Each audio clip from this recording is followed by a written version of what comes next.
Why am I here in 97 degrees? It is because I'm really excited. I'm doing my very first presentation about 3 or 4 years ago. I fell down the rabbit hole of online writing summits. So since I became disabled, since about 2017, I haven't been able to actually, oh, something about my internet connection. I hope you guys can see me. Um, I haven't been able to travel to any conferences. I haven't been able to attend any classes and everything. So I just started doing online summits, and I it's my only way to connect with other writers. So I discovered this dude named Daniel David Wallace. He's like all over the place. And I started looking at his summits and I started following the people who are in the summits. Now, this was like 3, 4 years ago. 3 years later, now in 2026, I am now certified to teach under his character first writing. I work with him. I have hired him myself. And next Tuesday, I am going to be on his summit.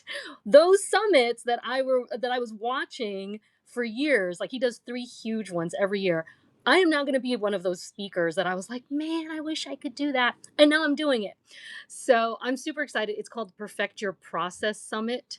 Now, I have always been really good at pitching. My very first pitch contest that I entered 15 years ago, I won it. And I got an agent manuscript. Um, what's it called? The man when they look over your manuscript, and I got requests off of it. Every single book that I had queried since then had gotten full manuscript requests, and obviously my last one got me Reese's Book Club, um, fellowship, my agent. So I realized, like, what is it that made me really good about pitching, and how do I kind of share this with other people?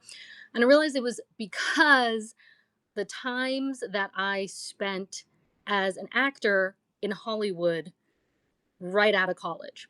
So after I graduated, I took a pair of flip flops and my degree, and I flew out here to LA and just started acting. Um, a lot of people that doesn't happen for them. For me, I booked right away. And I became, I got into SAG right away. I booked, I think the second audition I ever went on was a commercial for Hewlett Packard. And there's a lot of things that I learned about making that snap judgment when you walk into a casting room. You literally have, they say, oh, editors and agents only look at your book and give you like 300 words. It's even worse in Hollywood. You go in there and you have that snap judgment, and they take one look at you and they're like, mm-mm. And I know this not just from being an actor and being on set with like A-list celebrities, but I know this because I also assisted a casting director, and just to try to see how they think. And it's insane how quickly they make a snap judgment. It is insane.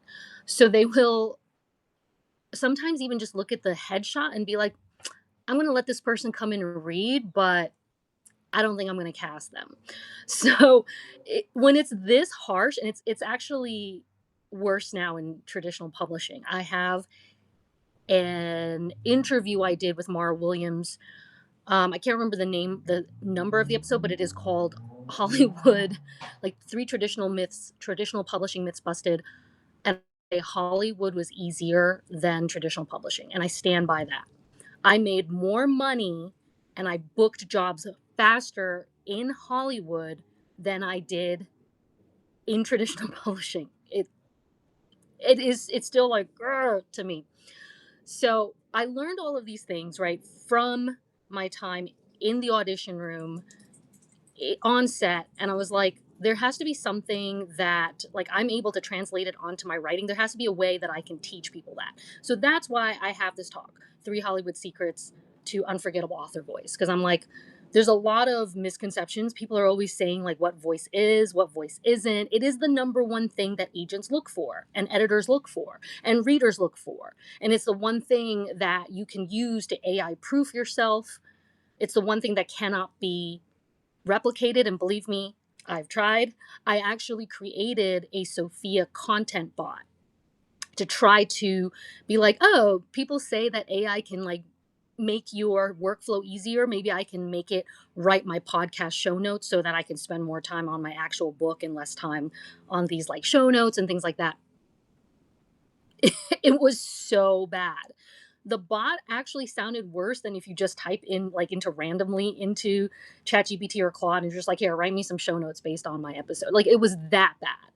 So there's just no way to replicate voice. I've learned that. And especially if you've got a really good one, a really distinct one. And so this is the presentation where I'm going to clear up all of those misconceptions about what voice is and isn't and show you what I learned from the years I spent hoofing it out as an actor. And the bonus is if you sign up and watch this presentation is you get a free workbook that basically walks you through what the presentation shows you. It is fill outable, it's for you to keep, and it's for free. And so I'm super excited. I just really want to see you guys. What else? What else? What else? What else do you want to know? I think that's it. I think just look out for my link. I have it in my notes. I'm going to put a post as soon as I finish this live. I'm going to turn this into a post with my link. And I will see you next Tuesday. And if you guys have any other questions, you can comment on the post. I feel like you can comment here, but I don't actually know how that works. So I'll see you guys on my post. Thank you for coming to my live and see you.